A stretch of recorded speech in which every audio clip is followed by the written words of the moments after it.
People sort of drift in, I want to record a video here. And a lot of people are asking, I haven't made a video in a while because I was traveling. Anyways, I want to make a video about what we know about Bitcoin, because I think it's a good time to kind of review the power law and other data on Bitcoin in light of this move to 56,400. And so I'm going to review some of the stuff. I posted some of the stuff on Twitter today, but I just wanted to sort of share with you. And basically, I'm going to circulate this with Giovani and PlanC and a bunch of other stuff. Hey, Kevin. And so I just want to kind of put a plan together of what actually the consensus is, what we know. So here's what we know. And I'm going to put this thing live on fredkrueger.org, which I just set up. And this thing has a link here called What We Know About Bitcoin. So if I click this, now we can see I put everything in one place. So just sort of for reference. Okay, so what do we know? I say we'll start by what is driving Bitcoin? Well, people are adopting Bitcoin as a savings technology. So obviously it has this finite supply. It is well distributed. It has 15 years of being distributed broadly to people. It has gone through 4 actual crashes so far. And every single day, Bitcoin is being adopted as a savings technology. Now, how can we measure that mathematically? Well, we can measure the number of Bitcoin addresses with a cutoff amount of Bitcoin. And that cutoff can be expressed in dollar terms, or it can be expressed in Bitcoin terms. So just as one example of that, I posted here the amount of Bitcoin addresses with 1 Bitcoin or more in them, right? And I put that in log terms here. So it's always very important to look at log terms for all the analysis you're going to do here. And for whole Bitcoin, the power is about 1.4, right? So it's growing as 1 time to the power 1.4. And that's the right thing. So I also have a link in here to sort of a document called user growth, which you can open. And I have different cutoff links. So here is at 0.1 BTC. Oh, let's see, make sure this is actually going live. Okay, no, this is not going live. 1 second. Okay, so this thing you can see Bitcoin addresses with the 0.1 BTC. And again, the correlation is just off the charts, 97% here. Bitcoin addresses with 1/100th of a Bitcoin with 1 million sats. And R squared is 0.98. And here's the one that I just showed you. The 1 Bitcoin with R squared is 0.987. And here's an interesting thing also, just kind of an oddity, which is if you graph these 4 numbers, right, they actually also form a power law, an inverse power law, right? And here's, for example, the one Bitcoin addresses with 10 Bitcoin in them, right? And it has a 0.62 power, right? So log. But you can see these fits are all pretty great, right? So that's that. Okay, so we know now that, and the other thing I would like to point out here, just one little last thing, is if you look here, this thing is just going up pretty steadily in good years, bad years, etc. So adoption is growing kind of regardless of the markets. So even in good markets and bad markets, people are adopting Bitcoin. They're saying, I need to get some of this savings technology, and I'm gonna get some of this technology. Now, let's go back to the big picture here. So that's number 1. Number 2, the halvings. They were a critical part of Bitcoin's design, right? To have the halvings and the parameters of these halvings. So to have it sort of mined at the rate that Satoshi chose to mine it at, and which is sort of the halving every 4 years. And this was Satoshi himself said this is an educated guess. You know, it works out that by January of 2013, half the Bitcoin was mined. And so this was very, very important at the very beginning to jumpstart the network is, you know, this incentive that you can mine and you're going to get these coins really early. And, you know, by the fourth year of operation, right? So 2009, 10, 11, and 12, after 4 years, half the Bitcoin supply was mined. Now, as of now, 94% of the coins have been mined. So, you know, and we're only having about 0.8% of the total final supply that's going to be mined next year. So it's going to impact things as much as it is. And Giovani has pointed out here that, and I think this is really, really important, that the scarcity itself is not what drives Bitcoin growth mathematically. And you know, he's got this great post here. I'll share this post here, where he basically says, let's take supply out, right? And let's take out illiquid supply, stuff that hasn't been moved for, I think, a year or maybe more, right? And so what is left is what we call available supply. Now, the available supply certainly is impacted by mining shifts, right? As we mine, that increases the available supply. And as long as it's not going into sort of super long-term holders, that's available supply. But we'll notice that this is almost completely random. There's R squared is 3%. So it's just complete noise. So there really is no correlation between available supply and price. And so I don't really want to spend a whole video bashing stock to flow, but you know, there's a lot of falsehoods here. And this is something that Giovanni's done a great job of sort of pointing out. Now, I'll just leave it at that. But halvings don't make a difference right now. Now, having said that, let's go back to this tab. And the next point is there really is cyclicality in the data, right? So is this due to halving? It might be due to the halving being psychological, these things definitely were very important beginning, right? The first two in particular, right? Are we going to continue like that? I have no idea, right? But there's cyclicality to this data. And I think this chart from my upcoming book with Ben Sigmund is a pretty good example of that. You know, we have 3 good years, 1 bad year, 3 good years, 1 bad year, 3 good years, 1 bad year. You know, we're on to the second year. Typically, this third kind of year is pretty good, right?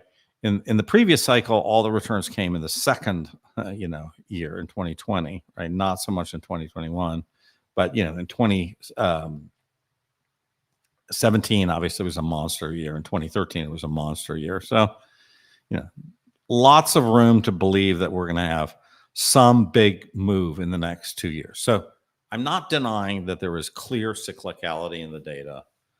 Some people have said, Fred's halvings don't matter. You don't understand cyclicality. No. There's definite cyclicality in the data. Next thing I just would like to point out that Bitcoin is used and always has been used for large transfers. It is not a Visa network. It's not a payment network. And a lot of people get really confused on this. So let me just point the tweet out here. And you can see here. So in 2009 to 2013, the average Bitcoin transaction was between 10 and 100 Bitcoin, right? So you know, it's not very, in 2010, you see transfers of 100, 200, 500 Bitcoin. No big deal. And that moved down to about 1 Bitcoin between 2013 and 2017. And now we're down to about 0.1 Bitcoin or less, right? And so the key takeaway here is that in all cases, you're about $2,000 to $5,000 per transaction, right?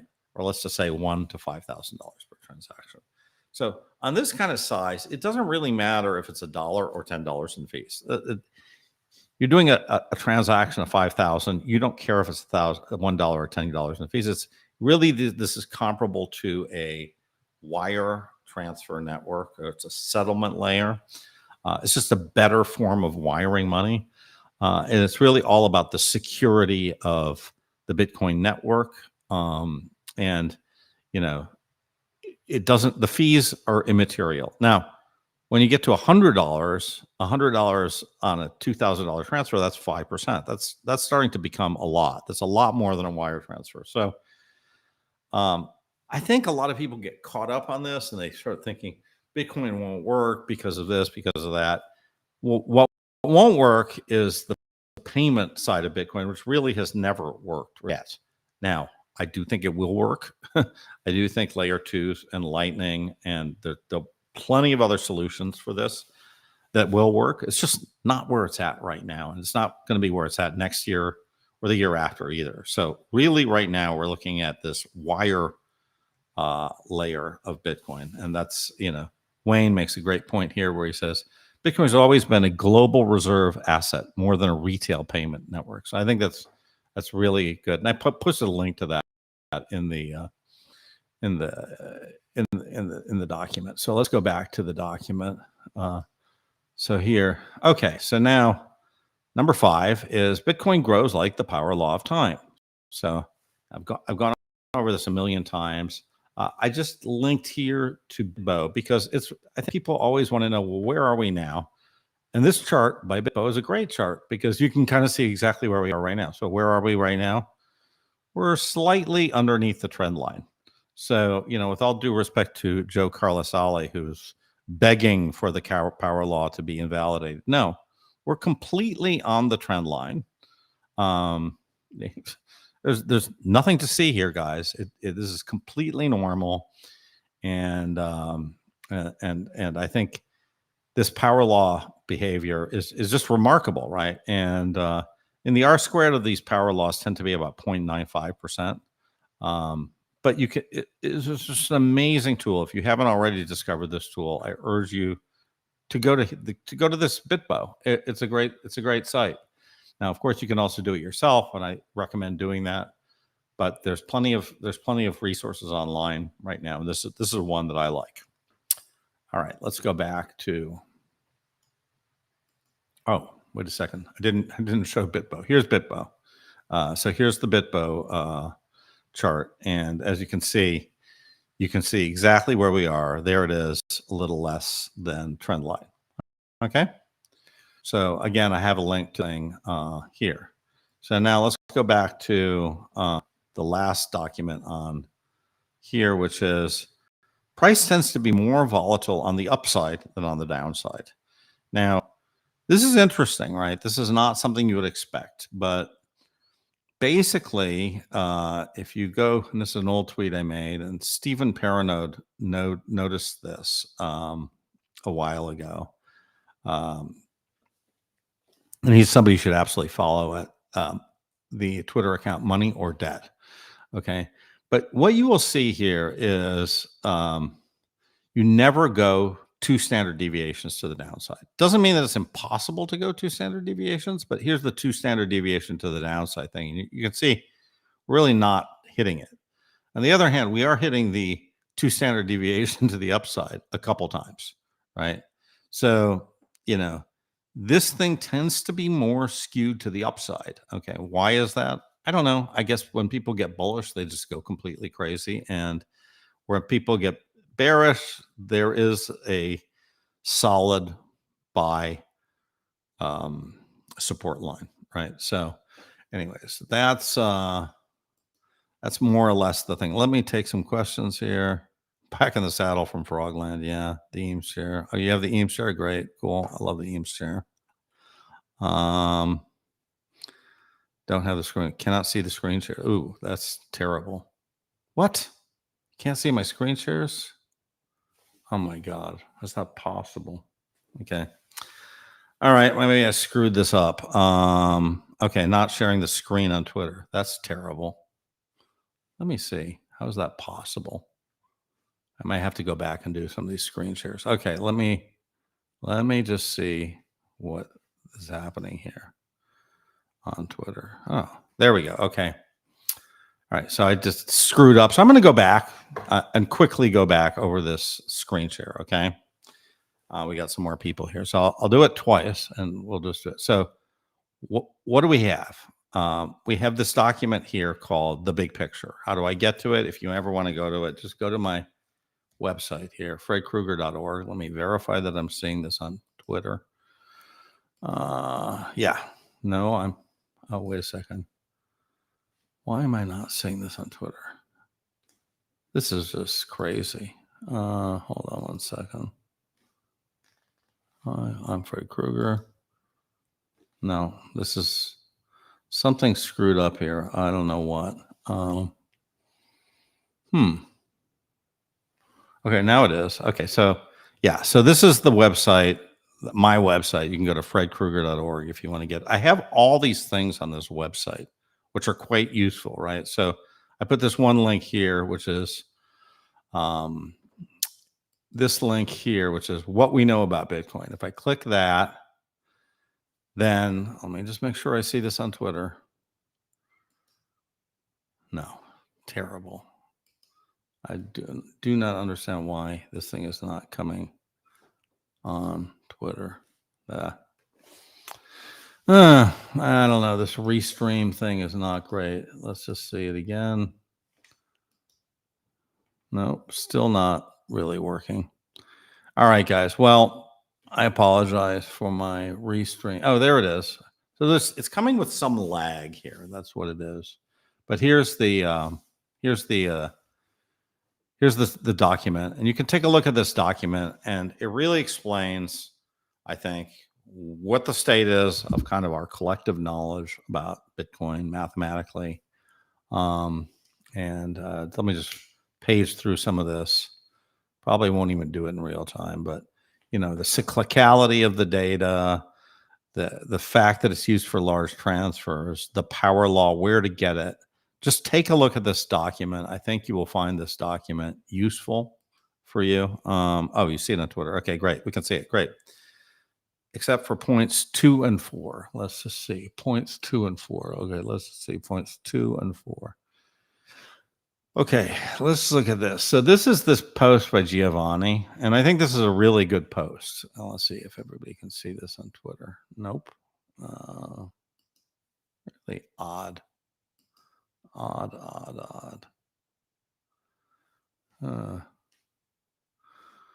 Okay, wait a second. Very odd. Oh, yeah. No. Oh, yeah. Share this tab and set. Let's just see if this one is on Twitter. Okay, let's just see on this Twitter. There's some kind of lag. I don't know. Oh, here we go. Oh, no, still lagging. Oh yeah, here's the Giovanni's post. So this is a really important graph, right? I think this is one of Giovanni's best ways of debunking the kind of supply model. Everybody thinks that supply, it's all about supply. It's not about supply, right? And you really, Giovanni just points it out perfectly here, where he says, look, let's just take available supply. We'll just call it available supply, which is sort of total supply minus, illiquid supply, right? That's sort of the supply that's moved around a lot, well, relatively recently, let's say within a year. And let's look at price relative to relative supply. Well, there's no correlation, right? It's just random, right? So clearly these things are not one determines the other. And I think,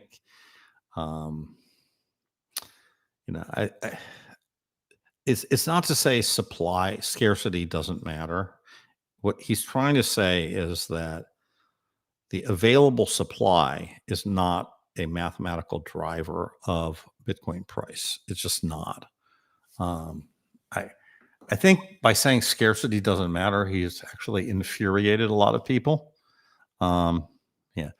Ken, okay, this is good. Are new addresses an indication of adoption, or is this look? I think it is, and really is an indication of adoption. Let me just stop the sharing. Why do I think it is an indication of adoption? Well, if you told me just new addresses with dust in them, I would say absolutely not, right? Because I create these new addresses all the time, right? Um, and I'm pretty active on Bitcoin. I actually use it quite a bit for a bunch of things. But let's just say rarely, every single day, I'm doing some kind of Bitcoin transaction or multiple ones. And I'm creating a lot of new addresses all the time. But what I'm not doing is creating a lot of new addresses with one Bitcoin in them, right?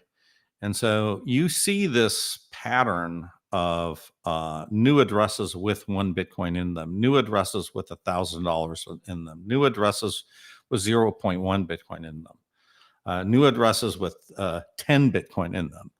All of these things are growing up and to the right with the power law. So, so I do think that I think addresses are a good proxy for user growth. I don't think it's the total thing.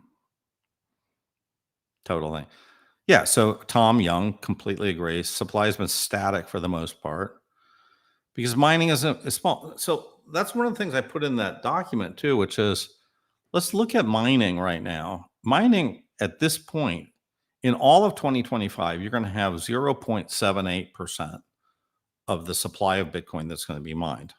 It's not significant. It's 1% of Bitcoin supply is going to be mined. The Mount Gox. So 1% of Bitcoin supply is 210,000 coins, right?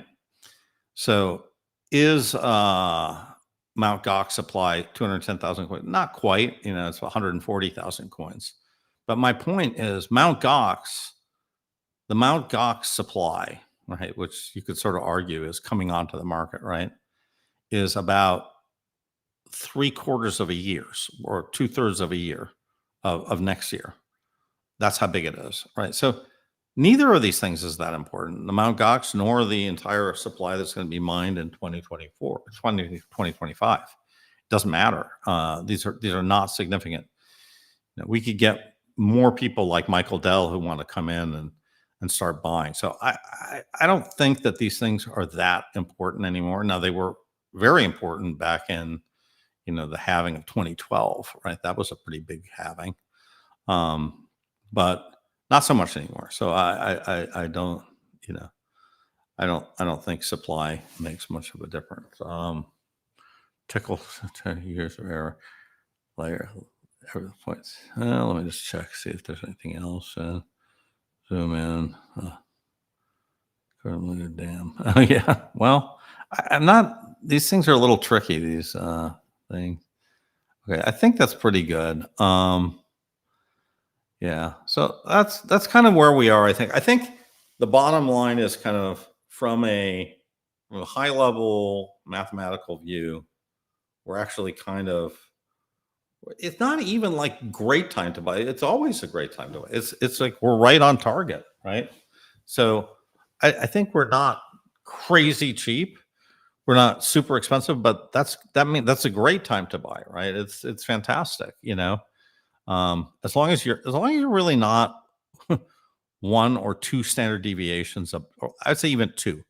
As long as you're not two standard deviations on the top of the trend line, let's just take a look at that real quick, okay? So you guys can do this too. We'll just go to Bitbo. So let's just see here, and I'm going to let me just go and share that screen real quick. Let's just share the Bitbo screen. Okay, let me see again on Twitter if we're there. Okay. Takes a while to kind of get the lag on this restream. Let me just see. Oh no, here we go. Now we should be there. Let's see. We're almost there. Okay, and now Huh. Not still keeping up. Well, it's definitely lagging. Oh yeah, now we got it. So now if you look at this graph here, okay, where are we? We're slightly underneath the power line. The trend line on the upside is $350,000 per Bitcoin, right? At the present time, right? And the downside is 30K Bitcoin. So, you know, pretty good time to buy, and by the way, they're sort of saying, if I go, hard to go here, this particular version of the model sort of says that this model has the trend line at $86,000. So we should be at 86,000. We're at 56,000. We're pretty cheap, the absolute lowest the model sees us going is 30,100. And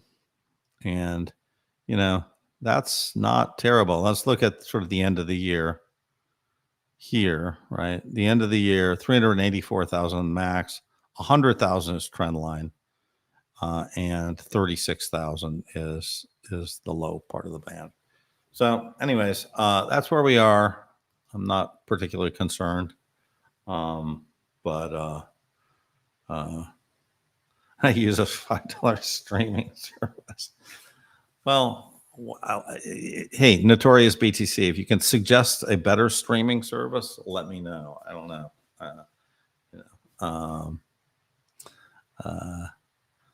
BTC will fall a bit when rates go down. Why do you figure? I don't see any reason why Bitcoin would fall if rates go down. I think Bitcoin is going to go up if rates go down. I kind of disagree with that. I think in general, look what happened in 2020, right? When the Fed really cut, then there's a lot of money that's sitting in treasuries right now, like 5 trillion. So there's treasuries and money market accounts and cash, right? So yeah, I definitely think rate cuts will be very, very good for Bitcoin, because a lot of that money is sort of hiding out. And if you got a bunch of money right now and you're earning 5% interest, 5.25%, 5.5%, you're going, well, I don't need to do anything. I don't need to buy Bitcoin. But all of a sudden you get 5 or 4.5, and it looks like you're going to have 3 next year. And all of a sudden you start going, oh crap, I need to get some Bitcoin or something, or stocks or anything, right? So you just sort of bid those things up. Do I use Nostr at all? No, I've tried to use it. I don't see any need for it at all. So I use Twitter. I like Twitter. I use the Lightning Network. Yeah, I sometimes do use the Lightning Network. I think it's great. I'm hoping that it gets better. So Bitcoin crashed in 2020. Bitcoin crashed in 2020? No. October of 2020 was fantastic for Bitcoin. Oh, yeah. Sorry. The very beginning, yeah, in March, it did crash. That's true. Look, I'm just saying that overall, rate cuts are great. So let's see. Doing thankful people. Thanks. Well, I want to see if we can get, I'd like to just get, I think these models are somewhat useful. And there's a lot of, before these power law models, there was all these sort of chain models and stuff. I think the power law models just a little bit more accurate than just looking at, just random data on these, on-chain data. Like, I don't get that much by looking at, and I subscribe to them and I pay the fee and everything, but I don't know. I like to look at other people's analysis of them. I think James Van Straten has some great analysis, especially when it comes to, I definitely like that. I think he's great. And I think you would, 20% below power law. Yeah. Normal. No problem. I think so. And, also another thing that's, I think, Joe Burnett put out, which I think is pretty good. He put out this chart of 2017, and there was like 7 or 8 drops of 38%, 35% or more. So what's your plan if we break below the support? Well, it hasn't happened in 15 years, the 15 years of existence of Bitcoin's history. Could it happen? Yeah. I mean, these models are not, they're not rock solid. I wouldn't load up on options at the support, but I think it's unlikely, right? So sort of like, what happens if I won the lottery? I don't know. I don't play the lottery, but book recommendations. Oh, I'm reading a great book right now. Fantastic book. I highly, highly recommend this book. It is a book on I'm listening to it on audiobook, which is a book on the life of Andrew Mellon. And it's a great book, especially if you want to see kind of what America was like before the Federal Reserve, right? And so, right now I'm kind of getting into the 1905, 1910 kind of era.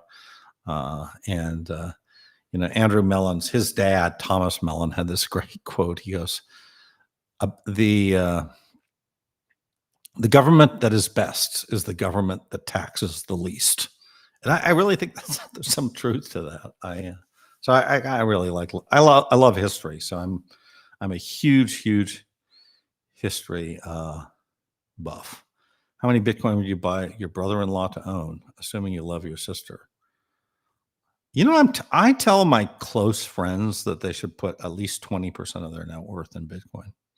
That's kind of what I tell them,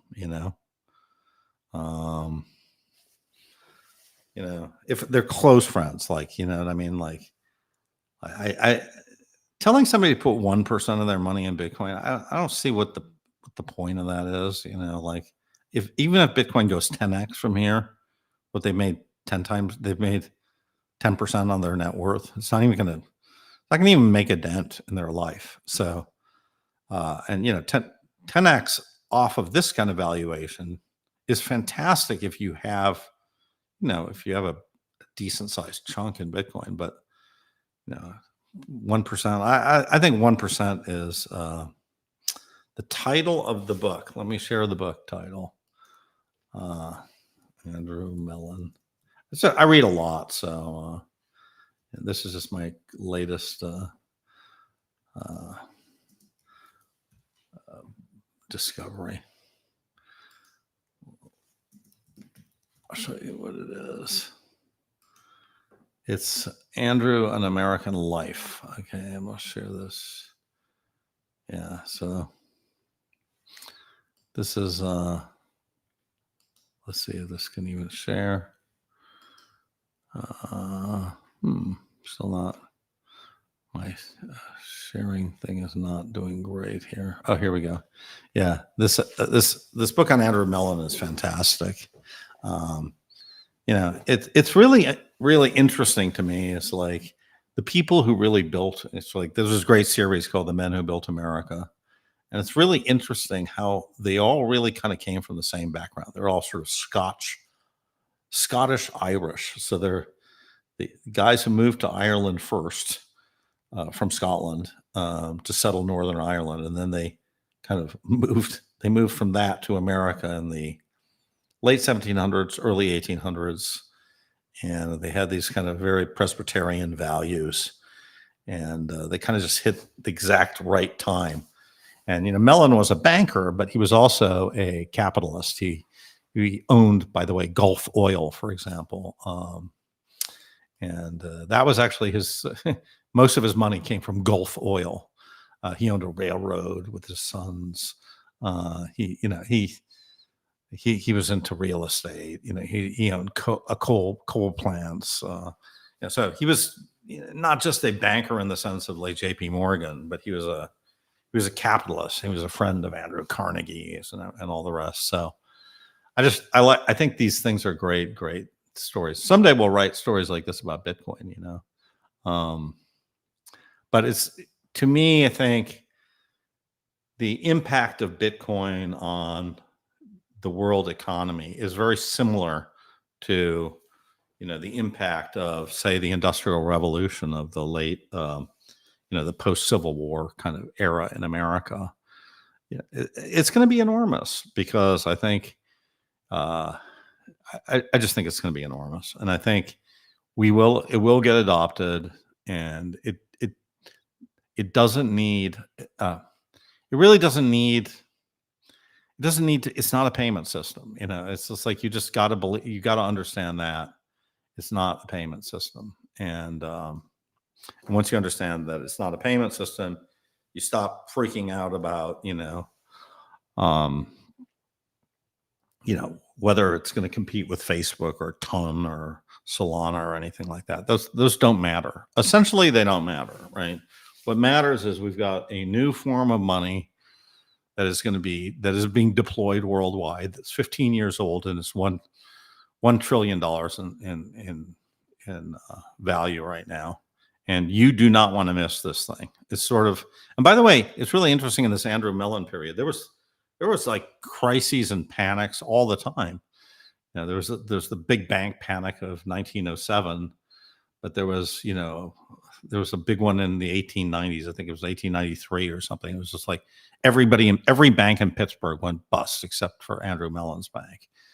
So there was huge volatility and booms and busts 100 years ago, just like there are today. Just they're the Sam Bankman-Frieds of the late 19th century, early 20th century. These guys were out there in space. And it's really interesting. Andrew Mellon became Secretary of the Treasury during the 20s.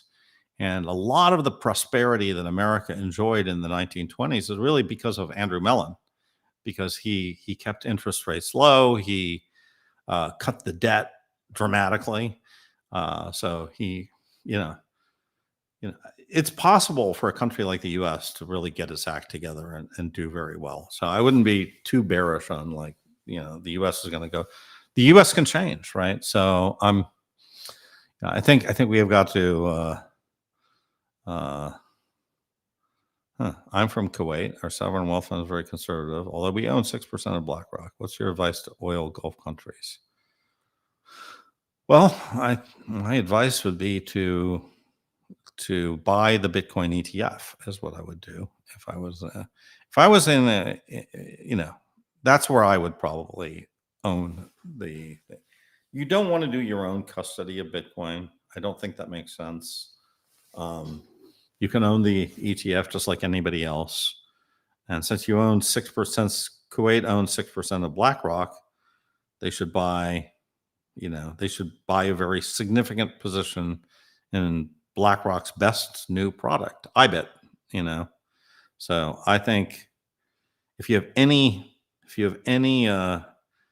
pull in anybody who knows the sovereign wealth fund people, I think that Kuwait should absolutely, if they're not already doing it, they should absolutely start. Is Wall Street laughing at Bitcoin, or are they taking more seriously? Yeah, I just don't think they're really taking it that seriously, is my opinion. I'm supposed to have a debate with Jim Bianco tomorrow. He's a very old Wall Streeters, about the same vintage as me, but he kind of kept doing it. I got out and started building companies and stuff. I think we probably started about the same time. But yeah, I think they're just hedging their bets. They're buying a little bit of it. But they're making Wall Street, to me, is a very productized thing right now that, I just had dinner with a former French Wall Streeter, kind of climbed the French pyramid at Credit Lyonnais. And, he was like, it's like product. It becomes productized. So they do A fund, B fund, right? You do the Bitcoin fund, you do the ETH fund, you do the Solana. You don't care, right? They're just in the business of kind of packaging dog food and selling it to the dogs. They don't really have a view.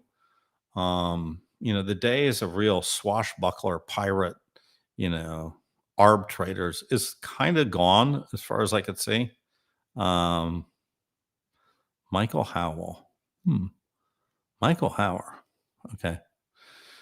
I will check out Michael Howell, former research director of Salomon Brothers. I got to check him out. I don't know the name. Global liquidity. Yeah, I mean, look, global liquidity is definitely a thing. And I think, it's very interesting that we are at, in terms of rate cuts, right? I saw that I posted this, retweeted it, that we're at the absolute low of the rate cut cycle, and we are about to go into rate cuts in the next 12 months. And, it's just as clear as night and day to me. It's the Fed's going to cut, the ECB is going to cut, China's pumping, everybody's going to be supplying liquidity. And so I think liquidity is a driver, and I'm a big believer in that. And I definitely think, I definitely think it'll be very positive, especially in the context of a new president. So I think, I could be completely wrong, but I think Trump's going to make it in. And I think we're going to have rate cuts. So that's kind of my general view. Wall Street is sport book. They want to sell product. Yeah, that's all they do. They don't care about. They've given up on trying to make predictions because they realize that they suck at it, right? And they don't really even have any kind of views on anything. And it's interesting. My friend that I had dinner with in France. He says, it's really interesting that Wall Street makes all these products, but then they don't use the same products themselves. So it's really hard to find an industry like that. It's like, even like Philip Morris, like all the top executives smoked, right? You don't get to the top of Philip Morris and say, I'm not a smoker, right? Like if you work for, a French winery, you better drink wine, it's like, but Wall Street, are they buying their own structured products? Is Jim Bianco putting all his money in the Jim Bianco fund? I'd be interested. I was going to ask him, I'm going to be, Jim, what percentage of your own net worth is in the Jim Bianco fund? And if he goes 100%, well, then I'll be like, okay, well, at least you believe in it. Hasn't done very well, but you believe in it. You know what I mean? But if and I'm not going to pin him to an exact percentage. I'll say, are you sort of 50% or more of your net worth is in the Jim Bianco fund?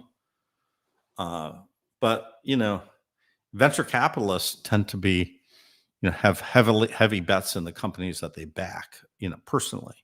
They personally own a lot of the VC fund, but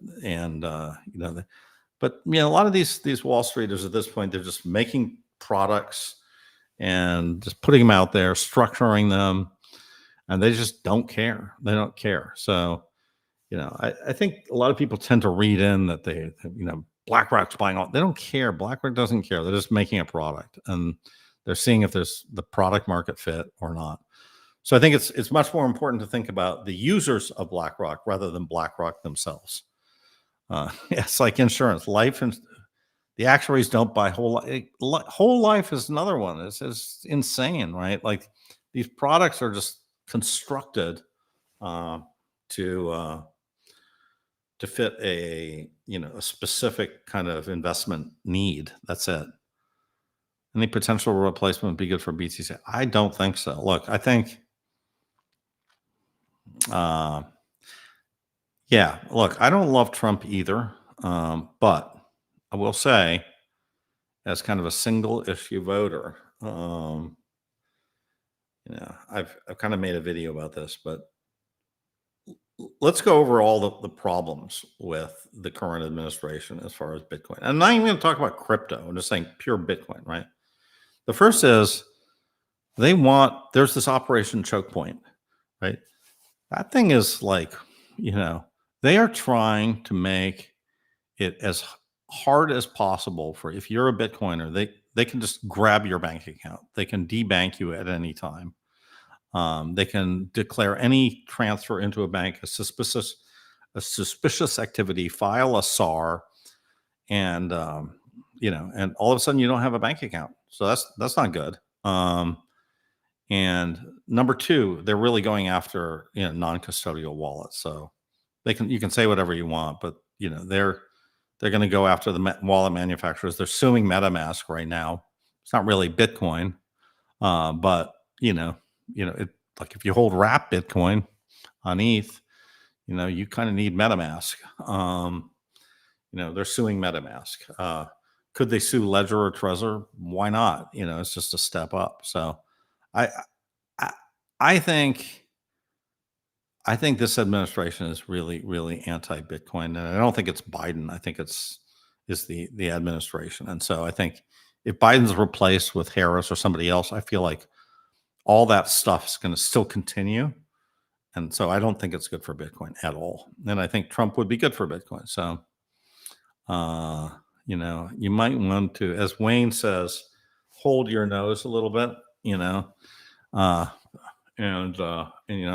pray that Trump doesn't turn out to be kind of as dangerous as some of the things he says are just kind of crazy. So let's just hope he doesn't go that far.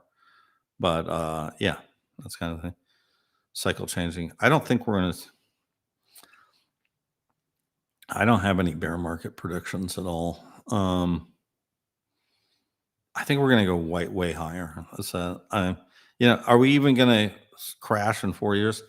I don't know. Maybe not. Like it's very possible. I think that we go significantly higher for longer. To use Jay Powell's words, higher for longer. I think this 4 year cycle might. We have 3 data points on the 4 year cycle, so that's really hard to kind of judge. We have a lot more data points for the power law. The power law, we know a lot. Daily data, weekly data. We can take years out. We can recalibrate. We give this 4 year cycle. We have 3 data points. Now, I tend to think that the next 2 years are going to be pretty good. This current year objectively has not been bad. Do I prefer 70,000 to 56,000? Yes, I do. Am I going to sell a tenth of a Bitcoin? Absolutely not. Yeah, Biden hates crypto. I agree. Public blockchain means more exposure to the IRS. Well, I think you just buy the ETF. That's kind of what I'm doing now for all my new buys. Because I just feel like it's easier. I bought some Bitcoin the other day, 2 days ago, and or on Friday, and I bought it in the ETF. And why did I buy it in the ETF? Just because at the end of the day, it's going to be easier from an accounting standpoint. If I want to ever sell it, I'll just sell the ETF. I don't have to do it. I don't have to work on it. I don't have to deal with the multi-sig and everything else for that. So that's what I did. But on the way to working, dollar cost averaging is great. Dollar cost averaging is fine. Is a great strategy, especially if you're kind of have cash coming in. I think it's great, right? Just put your cash to work. So I don't think there's any better strategy than that. I think if you already have your nest egg and you're going to put stuff to work, I don't know. This seems like a pretty good place to do it, or put most of it in right now. That's what I would do. Of course, I would have done that at 35,000 too, and I probably would do the same thing at 100,000. I think you've got such a great asset. Why are you trying to time it too much? I don't see that. With a chance of bearish sentiment disappears. Yeah, I mean, bearish sentiment could disappear very quickly, right? So I mean, there's a ton of people who are now short Bitcoin, and they're short for a trade. And so, yeah, those people don't have long time horizons. They're not going to short the thing for like a year. They're going to short it for a couple of weeks. That's about it, and they're going to take their profits. So I think, I think right now there is a lot of shorts out there, and you can see it in the heat maps and the liquidation maps, liquidation heat maps. Hey, Martin. But yeah, so that's what I think. It's all about to drop. Well, it kind of did drop, Michelle. I mean, again, we're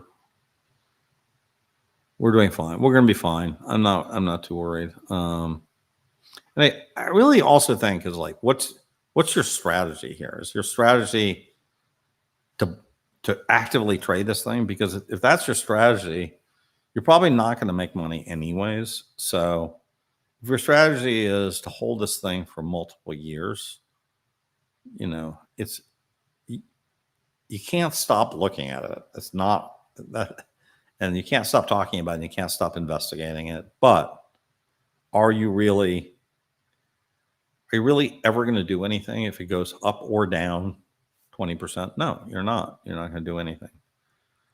Lightning Network. Lightning Network. Yeah, man. I think the Lightning Network is great. And when does the printing start? I would say the printing is going to start. Well, if Trump gets in, right, I think printing starts pretty quick, right? Because I think we're going to. I think we're going to have an interest rate cut, tax cut.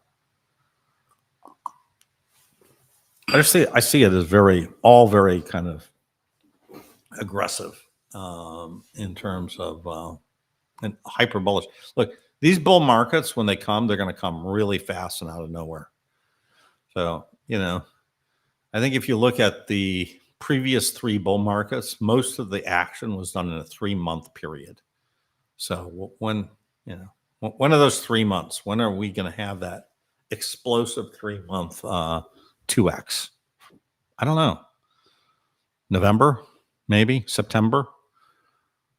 Probably after Labor Day, if I'd have to go back to historical charts, right? And I would say it wouldn't surprise me that after Labor Day, as we get close to the election, we just get a huge rally. Now, it might be next week. It might be August, but I would not want to be short Bitcoin going into this election at all. I think that's just a crazy kind of next halving 209K, maybe higher than that even. I think that's printing starts when the interest rates are 0. Well, printing starts when the interest rates start trending to 0, right? And I think we're going to get there with Trump. Now, I think my scenario changes a lot if we get another Biden presidency. So Metcalfe's law. Here's where I see a little bit of the issue with Metcalfe's law, David Nelson. So Metcalfe's law has a lot to do with networks, right? Now, I think if you look at something like, cell phones, that's a network. Social networks, they're clearly networks, right? Like, I need to talk to somebody else. Bitcoin, it's not that much of a network. I mean, to some extent it is, because somebody's got to buy my Bitcoin if I don't want to sell it. But it's not like I'm selling or buying Bitcoin in large amounts every day. So because it's a savings technology at the moment and not a payment technology, I'm a little leery to say that this is Metcalfe's law. Now, I would love it if Metcalfe's law was really the cause of this. But I'm a little suspicious. Let me just put it that way. And I think, I think when Giovani and I were first talking about it, and he came up with this, he was like, "Well, Fred, I got this. The adoption is the cubed, and then you square that, and you get that's Metcalfe's law." And I was just like, "Wow, this is fantastic, Giovani. It's like this is a great result." As I think back towards it, I'm a little more skeptical that it really is Metcalfe's law. There's other potential ways of just explaining this with, I had this one paper, I need to put a link to it, called Bitcoin Ponzi-nomics. It's sort of just pure like people buying into sort of a Ponzi scheme. Not to say Bitcoin's a Ponzi scheme, but in some sense it is. But I don't know if it's Metcalfe. Bitcoin will fly with the Trump win. That's what I think. And I think people aren't pricing that in because right now the predicted says 60% chance of Trump win. So I don't know. Bitcoin is the ultimate base layer of wealth. That's what I agree too. I think that's what it is. I just don't think you're going to have that much more of an opportunity to buy more. I think you might want to get into it soon because I kind of think this time next year it's going to be a lot higher. The market cap is rising with R squared of it does not. Well, the only thing, does it support Metcalfe's law? It's coincidental with Metcalfe's law, right? It's, yes, there's, if you look at number of Bitcoin price divided by number of users, it seems to be roughly a square, right? If you measure number of users kind of in one way, we don't have great numbers on number of users. We have number of addresses that hold $100. That would be kind of the base thing. But I'm not sure. I just don't know. To me, I'm just sort of philosophically, I'm not completely convinced that it's Metcalfe's law that it's applying here. But, to some extent it is. And to some extent it's just, look, it's the brand of Bitcoin. And, it's the Lindy effect, Bitcoin's around because it's been around, and, it just has this enduring brand power. Do we see big, I like the way do we see big uptick in Q2 corporate treasury? No, I don't think so. 2024, similar to 2019. Ooh. I don't see any similarity at all. 2019, we were just off of a crash. Oh, you mean maybe on the upside? And the end of 2019, we tried to rally, and then it was really all 2020. So maybe in that sense, it's something like that. What will happen to USA and Bitcoin if China invades Taiwan? I don't know. I hope China doesn't invade Taiwan. What happened to the NFT? I moved it. I don't want to. I don't really want to be pushing. COVID was 2019.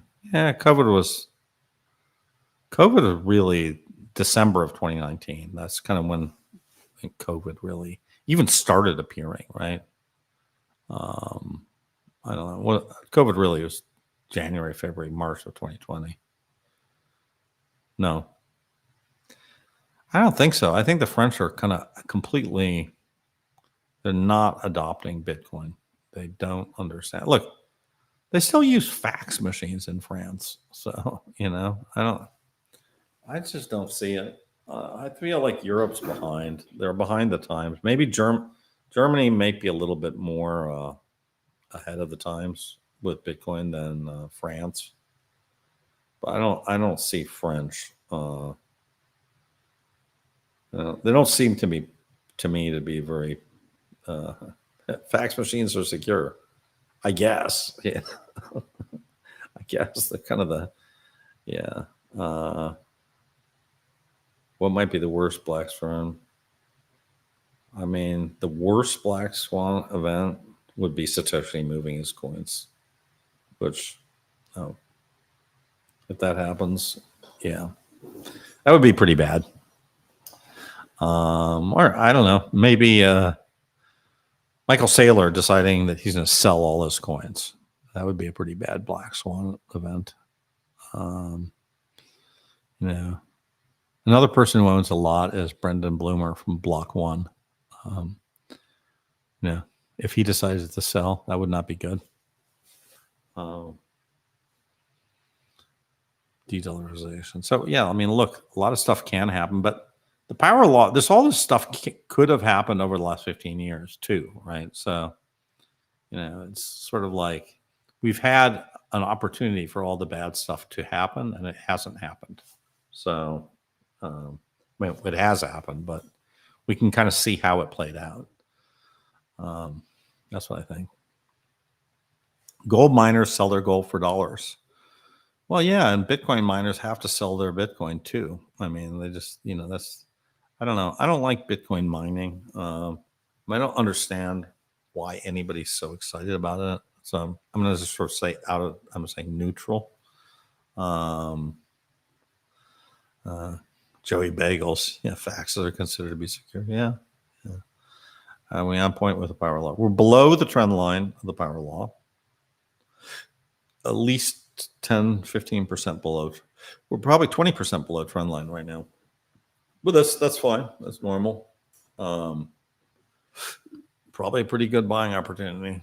But we'll see. Anyways, all right, it's been an hour talking to myself and talking to you guys on Twitter. But check out my document, and if you have any issues with it or something, just shoot me a DM, and I'm trying to keep that document to be as neutral and as kind of a consensus document as we can get. Just kind of reflecting what we know. And there's not really any opinions there, but it's just what we know. So guys, I will put this video on YouTube as well.